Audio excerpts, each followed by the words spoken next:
কোটা সংস্কার আন্দোলন নিয়ে আরো বিস্তারিত জানাতে এই মুহূর্তে শাহবাগ এবং মগবাজার থেকে যোগ দিয়েছেন সহকর্মীরা। শুরুতেই চলে যাচ্ছি শাহবাগে, সেখানে আছেন সহকর্মী নূরে আলম। নূরে আলম, শাহবাগে তো সকাল থেকেই শিক্ষার্থীরা অবরোধ করে রেখেছেন, এই মুহূর্তে আন্দোলনকারী শিক্ষার্থীরা কি বলছেন আর সেখানকার পরিস্থিতি কেমন? এখন জন্ম সনদ দিয়ে খোলো বিকাশ স্টুডেন্ট অ্যাকাউন্ট, নিজের বিকাশ নিজে কর। সকাল 11টা থেকে শাহবাগ মোড় অবরুদ্ধ অবস্থায় রয়েছে এবং শিক্ষার্থীদের এই অবরুদ্ধতা শুধুমাত্র শাহবাগ মোড় নয়, চাংখারপুল মোড়, সায়েন্স ল্যাব, মৎস্য ভবনের সামনে, বাংলা মোটর, ফার্মগেট সব জায়গায় তারা অবরুদ্ধ করে রেখেছে। তারা বলছেন যে কোটা সংস্কারের বিষয়ে যতক্ষণ পর্যন্ত নির্বাহী বিভাগের পক্ষ থেকে সুস্পষ্ট কোনো ঘোষণা না আসবে ততক্ষণ পর্যন্ত তারা তাদের আন্দোলন কর্মসূচি চালিয়ে যাবেন।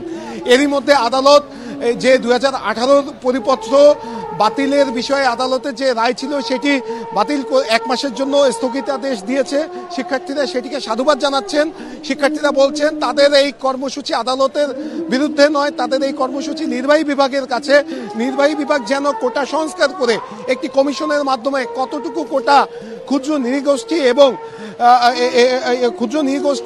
এবং প্রতিবন্ধীদের জন্য রাখা প্রয়োজন এবং সেটি কোনোভাবেই 5 ভাগের বেশি হতে পারবে না, সেটি বিচার বিশ্লেষণ করে সংসদে আইন পাশের মাধ্যমে সেটির একটি চিরস্থায়ী রূপ দিতে হবে।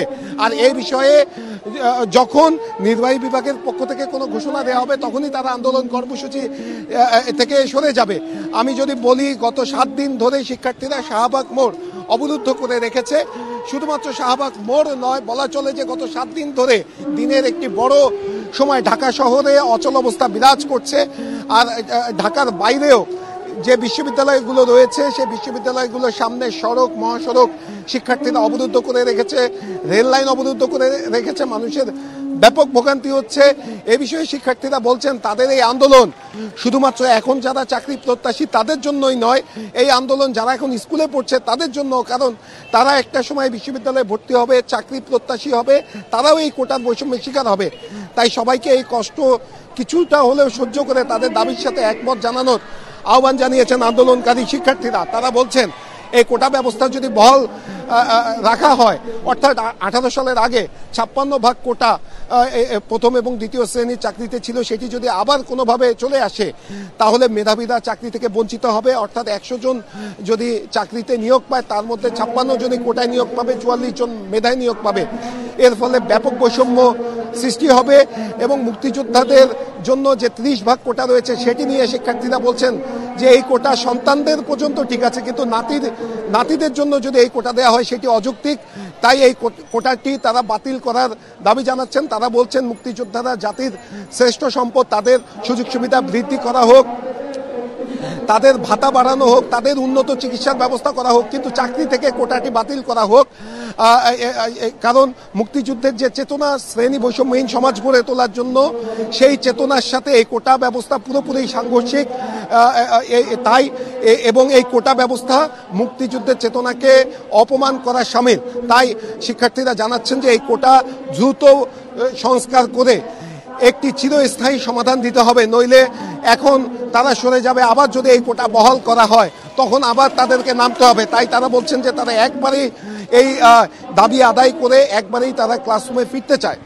সেই সঙ্গে জানিয়ে রাখি, গত 8 দিন ধরে বিশ্ববিদ্যালয়গুলোতে অচল অবস্থা বিরাজ করছে। একদিকে শিক্ষার্থীরা যেমন ক্লাস পরীক্ষা বর্জন করছেন, অন্যদিকে সর্বজনীন পেনশন স্কিমের দাবিতে শিক্ষকরাও ক্লাস পরীক্ষা বর্জন করছেন। বলা চলে যে বাংলাদেশের সরকারি বিশ্ববিদ্যালয়গুলো একদম অচল হয়ে গেছে, সেখানে প্রশাসনিক, একাডেমিক সকল কার্যক্রম বন্ধ রয়েছে। তো শিক্ষার্থীরা বলছেন যে এই সংকট একমাত্র তখনই দূর হতে পারে যখন তাদের দাবি মেনে নেওয়া হবে। আমি যদি একটু চিত্র দেখাই, শিক্ষার্থীরা বিচ্ছিন্নভাবে এক গ্রুপ শাহবাগ মোড় অবরুদ্ধ করে রেখেছে, আরেক গ্রুপ চাংখারপুল মোড় অবরুদ্ধ করে রেখেছে, অর্থাৎ হানিফ ফ্লাইওভার অবরুদ্ধ করে রেখেছে। এই হানিফ ফ্লাইওভার দিয়ে আমাদের যেগুলো দূরপাল্লার বাস আছে সেগুলো সেই হানিফ ফ্লাইওভার দিয়ে যায়, সেই বাসগুলোও চলতে পারছে না। বলা চলে যে ঢাকা শহরে একেবারে অচল অবস্থা বিরাজ করছে। সকাল থেকে গাড়ির চাপও কম, অনেকে গাড়ি বের করেনি। আমরা দেখছি যে যে অবরুদ্ধতা চলছে, এর যদি দ্রুত সমাধান না হয় মানুষের ভোগান্তির কোনো শেষ নেই। তো এই ছিল আমার কাছে এখানকার সবশেষ। জি নূরে আলম, আপনি আমাদের সাথেই থাকুন। এবারে একটু চলে যাচ্ছি রাজধানীর মগবাজারে, সেখানকার পরিস্থিতি জানাবেন সহকর্মী অহন।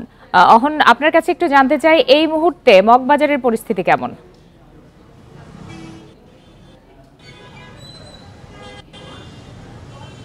যেহেতু শাহবাগের সড়ক বন্ধ হয়ে আছে, এই গাড়িগুলো কিন্তু মগবাজার হয়ে যেতে, তারা এই সড়ক দিয়ে যাচ্ছে। একই সঙ্গে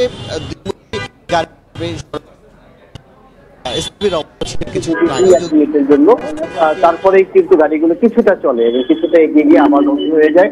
এইসব ভুক্তভোগী যারা অর্থাৎ সড়কে যারা চলছিলেন তাদের সঙ্গে কথা বলছিলাম, তারা বলছেন যে এই ধরনের মানুষের দাবি আন্দোলনের জন্য যখন সাধারণ মানুষকে জিম্মি করে দাবি আদায়ের একটা পথ খুঁজে নেয়, সেটি অবশ্যই বেদনাদায়ক। একই সঙ্গে তারা এও বলছেন সরকারকে নিশ্চয়ই বিষয়টি দেখতে হবে, যেসব যৌক্তিক দাবি আছে সেই দাবিগুলো দ্রুত মেনে নিতে হবে। তারা বলছিলেন যে আদালতের মাধ্যমে যে রায়টি এখন পর্যন্ত এসেছে সেটি আরো দীর্ঘায়িত হলো এবং এই আন্দোলনের সুরাহা যেহেতু এখনো হচ্ছে না, সেই সুরাহার কথা তারা বলছেন। অর্থাৎ শিক্ষার্থীরা যদি ঘরে ফিরে যাওয়ার একটা ব্যবস্থা করে দেওয়া যায়, তাদের দাবিটি যদি মানানো যায়, তাহলে যারা এই সড়কে ঘন্টার পর ঘন্টা অবরুদ্ধ হয়ে থাকছেন, ঘন্টার পর ঘন্টা সড়কে থাকতে হচ্ছে, তাদেরকে আর ভোগান্তি পোহাতে হবে না। ভোগান্তির অবসান তারা চাচ্ছেন। বিশেষ করে সাধারণ মানুষ যারা কোটার পক্ষে বিপক্ষে সব ধরনের কথাই কিন্তু বলছিলেন।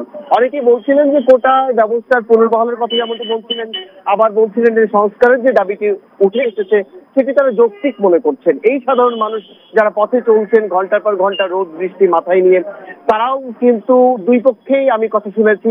তবে কিছু কিছু যারা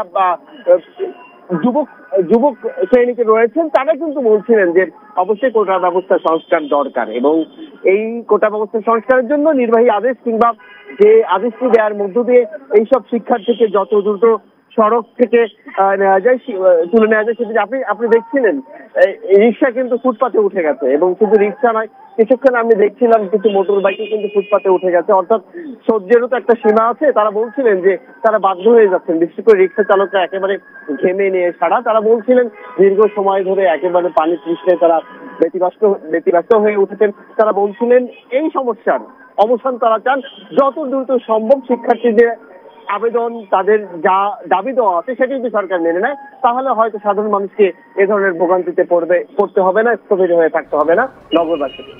অর্থাৎ এখনো যানজটের নাকাল মগবাজার এরিয়ার যেই যাত্রীরা আছেন তারা। আলামিন হক অহন, আপনি আমাদের সাথেই থাকবেন।